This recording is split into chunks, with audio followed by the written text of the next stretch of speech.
오늘 이번 주에 정치 이슈가 되게 많았거든요. 굉장히 많았습니다. 뭐 특히 여당 쪽에 많이 있었는데 아무래도 가장 큰 거는 김기현 대표가 갑자기 사퇴한 거죠. 올해 사퇴 안 한다고 끝까지 버티고 있었거든요. 장제원도 마찬가지고. 근데 장제원이 먼저 사퇴를 하고 그 다음날 김기현 대표가 사퇴를 했는데 김기현 대표가 사퇴하기 전에 오전에 이준석을 만났거든요. 네. 사람들이 말이 많았어요. 왜 만났냐 그런 거. 근데 이거는 이미 잡혀져 있는 일정이었고 만날 때까지만 하더라도 이준석의 말에 의하면 김기현 대표가 사퇴할 마음이 안 보였다는 거예요. 근데 갑자기 오후에 가가지고 갑자기 사퇴해버린 거예요. 김기현이. 김기현 왜 사퇴했을까요? 압력이죠. 뭐 본인이 물러나고 싶게 했겠어요. 끝까지 버틸려고 그랬잖아요. 장제원도 마찬가지고요. 장제원도 뭐 버스로 시위까지 했잖아요. 그러니까. 그만두지 않겠다고 뭐 버스로 시위까지 했었고, 김기현도 뭐 전혀 물러날 생각이 없었죠. 대신에 인요한 혁신위원장이 물러났잖아요. 네. 그렇게 버티기까지 했었죠. 이긴 거 아니에요? 인요한과 싸움에서 이긴 거 아니에요? 그렇죠. 그 실제로 그 당시 분위기가 네. 이 김기현이 굉장히 좀 목에 힘이 들어갔었어요. 이겼다고. 근데 갑자기 물론 한겨레 기사가 나왔죠. 뭐라고 나왔냐면 윤석열 대통령이 그 네덜란드 가기 전에 김기현을 불러가지고 이야기했다는 거죠. 당 대표는 유지해라. 그런데 지역구는 불출마 선언해라. 그렇게. 근데 김기현은 반대로 차라리 당 대표를 그만두고 지역구는 나가겠다. 고집을 했다는 거예요. 그래서 대통령이 경로하면서 네덜란드로 갔고 대통령 가서도 연락을 한 거죠. 뭐 오늘까지 그만둬라. 그런 식으로. 둘 다 그만둬라. 둘 다. 원래 대표는 하라고 했었는데 얘 뭐가 화가 났나 봐요. 둘 다 그만두라고. 근데 이걸 버틸 수도 있는데 버티지 않고 진짜 두문불출 하다가 그만뒀는데 제가 재밌는 거는 당대표가 그만두는데 기자회견을 안 했어요. 페이스북으로 그만뒀어요. 페이스북으로 사퇴한다고 그만뒀고 아직까지 언론에 한 번도 안 나왔습니다. 그건 뭘 의미할까요? 그러니까 본인은 전혀 물러나고 싶은 생각이 없는데 네. 외부의 강요에 의해서 물러났고 뭔가 하고 싶은 얘기가 있는데 아직은 얘기를 안 하고 있는 거죠. 그죠? 버티고 있는 거죠, 사실은 지금까지도. 그러니까 윤석열 대통령이 이번 총선을 계기로 해서 윤석열 당을 만들지 못하면은 나는 식물 대통령이 된다라는 걸 알고 있고 그리고 주위에서도 아마 그렇게 했을 거란 말이죠. 네. 어떤 형식으로든지 윤석열 당을 만들고 총선을 치러야 된다. 그리고 총선을 이기지 못하면은 이제 그다음부터 식물 대통령이 된다라는 걸 알기 때문에 어떤 형식으로든지 이제 윤석열 아바타를 보내서 당을 장악하려고 할 거란 말이죠. 근데 이 과정 속에서 김기현과 장제원 같은 경우에는 윤석열의 측근이라고 하는 사람들이잖아요. 네. 김기현도 당대표를 만들 때 윤석열 쪽에서 실제로 만들어준 거지. 만들어준 거고요. 네. 그러니까 니들이 말을 안 들어? 네. 이런 거잖아요. 근데 아마 장제원 같은 경우에는 서로 딜이 잘 됐던 것 같아요. 예를 들어서 뭐 부산시장을 차기 부장을 해준다느니 나오겠죠. 아니면 뭐 장관을 준다느니 이런 걸로 일정 정도 딜이 됐을 때 눈치 빠른 장제원은 딱 거기서 이제 드랍을 한 거죠. 근데 이제 김기현 같은 경우에는 뭔가 딜이 좀 잘 안 된 것 같아요. 왜냐하면 당대표를 했기 때문에 그 이후에 갈 수 있는 자리가 굉장히 한정적이거든요. 네, 총리. 그렇죠. 총리나 네. 뭐 아니면 뭐 장관도 굉장히 좀 위상 있는 장관 뭐 이런 정도 아니면은 말이 안 되는 거거든요. 근데 김기현은 여기서 잠깐 동안 있는 것보다는 지역구를 사셔갖고 정치를 계속하면서 뭔가 자기가 이제 대권 꿈이라든지 이런 거 꿀 수 있는 건데 여기서 자기를 이제 정치 인생 그만두라 이렇게 얘기하면 자기는 내가 뭐 왜 그만두냐 뭐 이런 거잖아요. 네. 그러니까 지금 장구를 거듭하고 있는 게 뭔가 딜을 하고 있는 거다. 딜을 하고 있고 요구를 하고 있는데 윤석열 쪽에서는 그것을 들어주지 않고 있다. 뭐 이런 느낌이 들고 있어요, 저는. 사실 당대표는 그렇게 아까운 자리는 아니에요, 지금. 제가 봤을 때. 당대표 그만둔 게 대단한 자리 아닌 것 같아요. 왜냐면 선거 지금 다음에 너무 어려울 게 뻔하고 있어봤자 어차피 수도권 완패하면은 이것 때문에 책임지고 욕만 먹을 텐데 차라리 이 당대표 안 하고 오히려 지역구 지키는 게 본인한테는 훨씬 더 이익이 있을 수 있거든요. 근데 문제는 대통령실이 이 정도로 노골적으로 지금 찍어내기를 하고 있는데 버틸 수 있을까요? 저도 이제 언제까지 버틸지는 모르겠어요. 이게 이제 윤석열 대통령 측에서 무슨 제안이 이제 어떻게 되고 이럴 때 딜이 됐을 때 그때는 아마 그만두겠죠. 근데 아마 마냥 버티기는 힘들 거예요. 예를 들어서 지역구 공천까지 네. 안 주다든가 나중에 뭐 이럴 수도 있거든요. 근데 지금 이게 김기현 대표 혼자만의 문제가 아니고 네. 아직 영남권 의원들 지금 뭐 주호영이라든가 다른 사람 안 나오는데 영남권 의원들도 지금 다 이제 아웃시키려고 하고 있거든요. 그러면 이게 다 맞물려 있는 거예요. 그 사람들이 다 쳐낼 텐데 이게 시끄러울 텐데 대통령실이 이거를 쳐낼까요? 아니면 그냥 아이 그래 우리가 지금 너무 무리했구나 그냥 공천 줄게 경쟁시킬게 그렇게 할까요? 이게 그러니까 좀 사실은 앞으로 조금 더 두고 보고 굉장히 민감한 사안들이 김건희 특검인 것 같아요. 김건희 특검. 김건희 특검을 앞두고 예를 들어서 김건희 특검을 이제 민주당에서는 어차피 통과를 할 거네요. 통과를 네. 시킬 거란 말이죠. 그러면 윤석열은 이것을 어떻게 할 것인지에 대한 판단을 했을 때 저는 뭐 거부하죠. 거부할 거라고 봐요. 네. 뭐 여론이 어떻든 간에 저는 네. 하여튼 뭐 거부할 거라고 봐요. 네. 근데 그럼 거부하고 나서 어떻게 될 것인가 이 정국이. 거부하면은 15일에 이제 네. 재의결 요구를 하잖아요 국회에다가. 네. 그러면은 이제 국회에서는 이것을 시점이 따로 설정이 되어 있는 건 아니에요. 네. 국회에서 이제 잡아서 어느 때는 하면 되거든요. 네. 그럼 1월 말이 될 수도 있고 2월 초가 될 수도 있어요. 네. 근데 그때 만약에 지금 국민의힘 쪽에서 이미 공천을 해가지고 네. 공천 현역 의원들이 탈락을 많이 했다. 그럼 이 사람들 열받을 거 아니에요. 그렇죠. 이 사람은 김건희 특검 아마 찬성할 수도 있다는 거죠. 그렇죠. 그래서 만약에 통과가 돼버리게 되면은 지금 초유의 영부인이 검찰 수사를 받아야 되는 특검의 수사를 받아야 되는 상황이 올 수도 있다는 거죠. 그렇게 되면 이제 총선은 자기들은 국힘의 총선은 망하게 되는 거고요. 아니 실제로 네. 막 내가 특검에 찬성 그거 좀 부담이 되잖아요. 네, 네. 그거 못 하더라도 그 사람들이 국회에 안 나올 수 있다는 거죠. 안 나오면은 그냥 전체 의석수가 주기 때문에 또 자연스럽게 통과할 수 있는 게 된다는 건데 사실 김기현 요번에 쫓겨난 이유 중에 하나가 김기현 지도부가 원래는 12월 15일 벌써 지났습니다. 15일까지 공간위를 구성한다고 했어요. 공간위를 구성한다는 거는 구성해가지고 구성하면 이제 얼마 있지 않아가지고 컷오프가 나오거든요. 그럼 컷오프 나와버리면은 지금 뭐 의원들이 마음 확 상해버리는 거지. 그러면 진짜 교수님 말씀처럼 김건희 특검 왔을 때 제2요구할 때 여기에 찬성하거나 아니면 찬성 안 해버리면 통과될 수 있는 거잖아요. 그래서 기사를 보면 노컷뉴스였나? 대통령실에서 김기현 지도부 불러가지고 공간위를 12월 말로 연장해달라고 했었는데 다음 나오는 기사를 보니까 지도부가 거절했어요. 안 된다. 일정대로 하겠다. 그러니까 그 다음에 쫓겨났더라고요.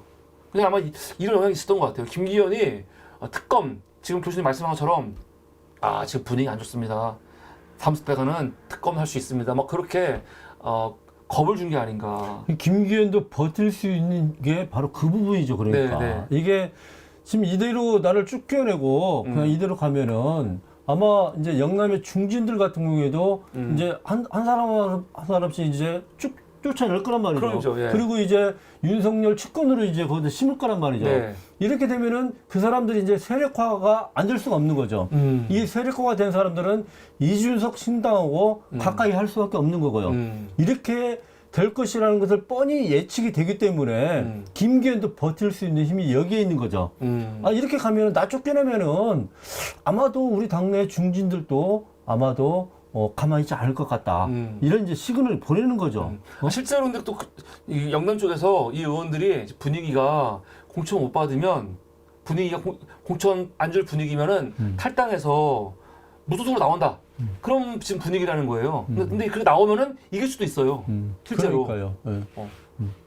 그러니까 이게 만만치 않은 거예요. 네. 그러니까 윤석열 네. 대통령 쪽에서 당을 장악하기 위해서 요번에 네. 김기현을 몰아내고 그다음에 이제 예를 들어 자기 측근으로 이제 비대위원장이나 이런 걸 해가지고 당을 장악하고 공천권을 휘둘러서 자기들의 사람들 심고 이러려고 한다는 이건 누구나 알고 있는 거잖아요. 알고 있는 거죠. 왜냐 국민의힘 쪽에 있는 사람들도 다 알고 있는 내용이에요. 근데 이게 만만치 않아요. 이게 지금 싸움이. 근데 지금 네. 김기현 대표 그만두고 장제원 그 삼선 의원이 그만두니까 언론들이 기사를 잡고 국민의힘은 지금 혁신 돌입했다 이런 식으로 얘기를 하는데 혁신 맞아요 이거?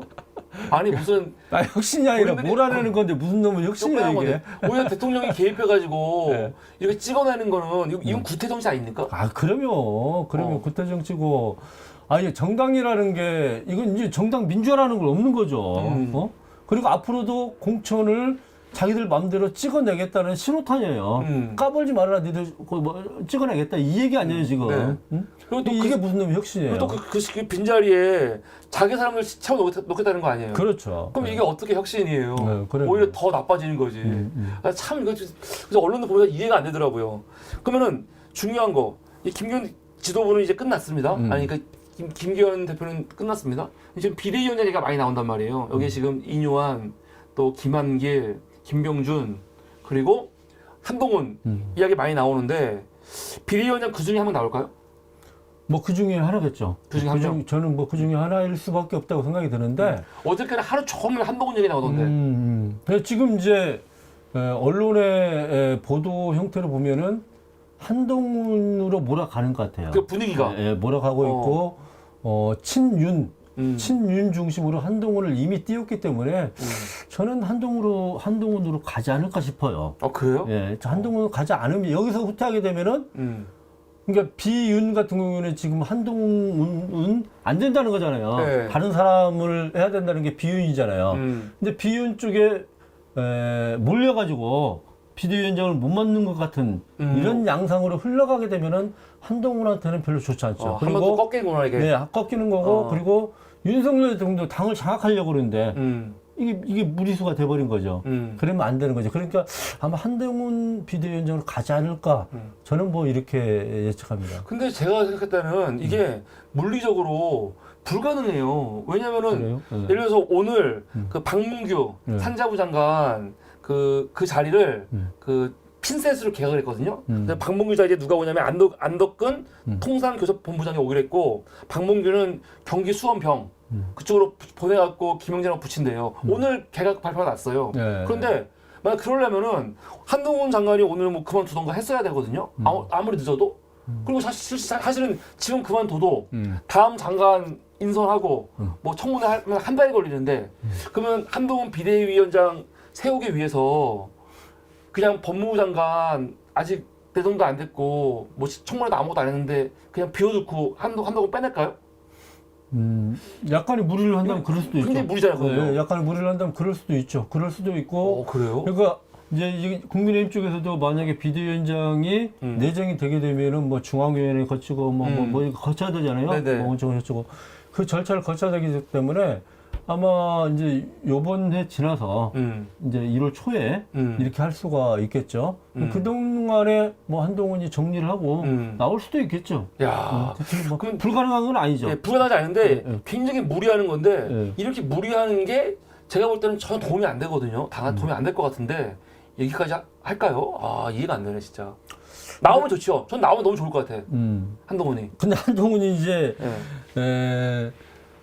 그럼 우리한테 이제 도움이 될지 안 될지 봤을 때 한동훈이 저는 아마 비대위원장을 맡으면은 처음에는 이제 그쪽이 이제 지금 대통령 후보로서는 지지율 1위잖아요. 네. 처음에는 아마 신선한 고르고 당에 아마 약간의 도움이 될 수 있어요. 될까요? 지지율이 저는 약간 높아가고 뭐 저는 그럴 수 있다고 봐요.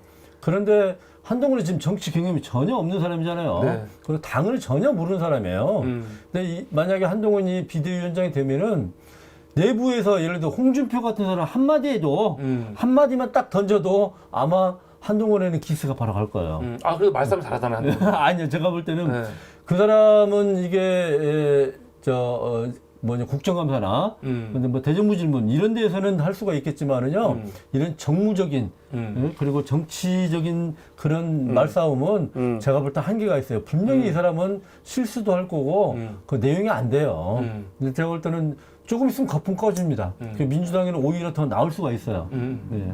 근데 한동훈은 제가 볼 때는 너무 리스크가 많아요. 우선 첫 번째, 지금 예를 들어서 비대위를 구성하는 이유가 당 지지율이 낮고 대통령 지지율이 낮기 때문이잖아요. 더군다나 그게 강석순환 선거에서 완패해갖고 하는 거거든요. 근데 강석순환 선거 완패에 책임은 누구한테 있냐면 김태효를 사면하고 공천 밀어붙였던 대통령실이 문제 있다는 거 다 알고 있잖아요.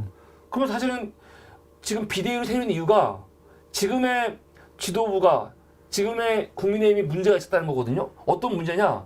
대통령실하고의 관계를 제대로 하지 못한 거, 수직 관계, 거의 무슨 이 아바타 정당 같이 한 거, 이게 문제이기 때문에 이걸 바꿔야 되는 건데 한동훈이 오면은 그게 더 강화되는 거 아니에요? 그러면 그러니까 지금도 윤석열 대통령은 내가 잘못해서 강서구청장 보궐선거를 졌다. 네.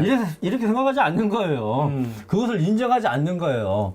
오히려 나의 측근을 내려보내서 당을 장악해서 그 완전히 나의 당을 만들어야지만 내년 총선을 이길 수가 있다. 그래야지만이 다음 이제 정권의 안정화를 가져올 수 있다. 이렇게 생각하는 거죠. 그러니까 강서구청장 보궐선거를 나 때문에 졌다. 그렇기 때문에 당을 변화시키기 위해서 이제 우리 측근들 물러나고 다른 사람을 내세워야 된다. 전혀 이렇게 생각하지 않는 거예요. 그러니까 반대로 생각하고 있는 거예요. 반대로. 그러니까 이게 자기들 지지자들만 결집을 시키는 도움이 되는데 사실은 중도라든가 무당층한테는 전혀 도움이 안 된다는 거죠. 그러니까 우리한테 너무 좋은 거고 전 정말 왔으면 좋겠어. 정말로 왔으면 좋겠는데 이렇게 되면은 이게 당이 엄청난 혼란에 빠질 텐데 더군다나 아까처럼 우리 교수님 말씀처럼 홍준표라든가 당내 인사들이 비판했을 때 한동훈이 그걸 잘 받아가지고 포옹하는 게 아니고 마치 야당 의원들이 질문할 때처럼 싸우잖아요. 계속 그런 식으로 계속 맞받아치고 비아냥거리고 싸우면 당이 더 많이 분란이 일어날 것 같은데 한동훈이 이렇게 그 당 안에서 통합의 리더십이 될까요? 그러니까 이제 친윤 쪽에서는 예를 들어 지금 친윤으로 거론되고 있는 사람들이 김한길 뭐 이런 사람들이잖아요. 뭐 김병준 뭐 네. 이런 사람들도. 근데 이런 사람들보다는 한동훈이 낫다는 거잖아요. 예를 들어 김한길 지금 통합위원장이죠. 이런 네. 사람 같은 경우에는 국민의힘 내부에서 거부감이 상당히 있잖아요. 맞죠. 그 친윤 네. 진영에서도 거부감이 상당히 그 있거든요. 민주당 대표였으니까. 네. 그냥 이 사람보다는 한동훈이 훨씬 나은 거죠. 그리고 한동훈은 일단 대선 후보 지지율 1위잖아요. 네. 선거 치른데도 한동훈이 낫다는 거죠. 네. 그러니까 친윤은 아마 한동훈으로 가자는 게 바로 주류 생각인 것 같아요. 난 내가 만약에 보수 유권자라면 기분이 진짜 안 좋을 것 같아요. 왜냐면 민주당에서 네. 제 입장입니다. 네. 민주당에서 이 버린 카드들로 지금 자기들끼리 어벤져스를 만든 거 아닙니까? 네, 네. 윤석열 문재인 정부의 총장이었고 그리고 또 김한길 이 뭡니까? 이 민주당 대표였고 그러다가 사실 뭐 본인이 나갔지만 또 김명주도 뭐 노무현 때 사람이었고 다 그 사람들 아니에요. 근데 지금 보수는 그 자체적으로 인재가 없는 거예요, 그렇게 진짜? 이제 아마 윤석열 대통령의 생각인 것 같아요, 그게. 이제 당을 어떻게 장악할 것인가의 문제잖아요, 이게. 장악이 아니고 당을 뽀개는 거 아니에요? 윤석열 대통령 네. 본인이 직접 얘기했어, 뽀갠다고. 그러니까 그 인터뷰 녹취록 보면은 내가 이 당을 뽀개버리겠다고 그렇게 했어요. 지금 뽀개는 거 아니에요? 그렇죠. 뽀개는 거죠. 이게 네. 이 상황에서 네. 털 사람을 털고 가겠다는 거예요, 지금. 털 사람 털고 윤석열 측근들, 윤석열 당을 만들어서 가는 게 맞다. 이렇게 보는 거죠. 털사람이 근데 한둘이 아니잖아요, 지금. 그렇죠. 지금 TK하고 부정 네, 다 네. 털어버리겠다는 거 아니에요? 네, 그렇죠. 근데 네.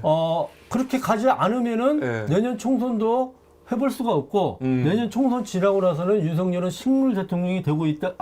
걸 알고 있는 거예요. 그리고 그 측근으로 있는 뭐 김한길 대표나 이런 사람들이 이제 그런 네. 조언들을 하겠죠.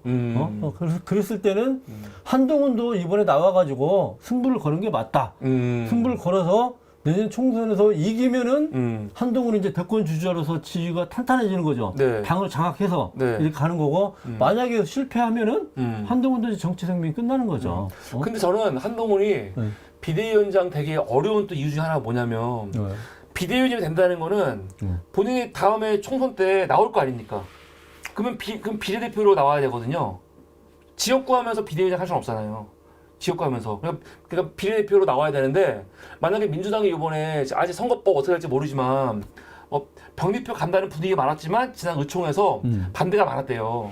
그래서 아직 정확히 몰라요. 어떻게 될지. 저는 연동형으로 가야 된다 주장하는 사람인데 만약에 민주당이 연동형으로 간다. 한동훈이 비대위원장으로 오고 민주당이 연동으로 오면은 한동훈은 비례를 못 나가요. 왜냐면 위성정도 만들고 있기 때문에 위성을 만들면은 그 국민의힘은 비례 안 내는 거거든요. 그러면 한동훈이 저쪽 당 새로 만드는 위성에서 비례 나가고 여기서 비대위원장 할 수는 없잖아요. 그건. 이제 선거제 때문에 한동훈이 어떻게 할 것인가 이런 문제는 아닌 것 같고. 그래요? 제가 볼 때는 비대위원장 한다고 해서 지역구에 못 나간다 또 이런 것은 아니에요. 나갈 수 있는데 나갈 수 있어요. 선거운동을 못 가잖아요. 선거운동을. 당대표 하면서 나갈 수가 있어요. 상징적인데 나갈 수도 있고. 네. 당선 아주 당선 가능한데. 아주 확실한데. 강남에 가면 선거운동 안 해도 되잖아요. 그렇죠. 그렇게 하면 할 수 있죠. 네, 그래가지고 그냥 지역구 나갈 수도 있어요. 이게 꼭 그건 아니에요. 이게 선거제 때문에 못 나간다. 저는 뭐 이건 아닌 것 같아요. 이건 아닌 것 같다. 네. 그래서 교수님은 한동훈이 유력하다. 한동훈으로 가지 않을까. 이렇게 보수 진영에서 띄우고 친윤이 한동훈으로 가겠다고 이미 이렇게 한 상태 속에서 비대위원장이 안 되게 되면 오히려 더 문제가 된다. 교수님의 명확한 입장은 그러니까 나온다. 그거잖아요. 그렇죠? 예. 좋습니다. 저는 안 나온다. 안 된다. 한동훈 절대 안 된다. 오케이, 교수님은 된다? 예. 오케이. 거기까지. 네. 다음 주쯤에 결과 나올 거니까 자, 영상을 오늘 걸 틀어주면서 다시 한번 말씀을 드리겠습니다. 알겠습니다. 네.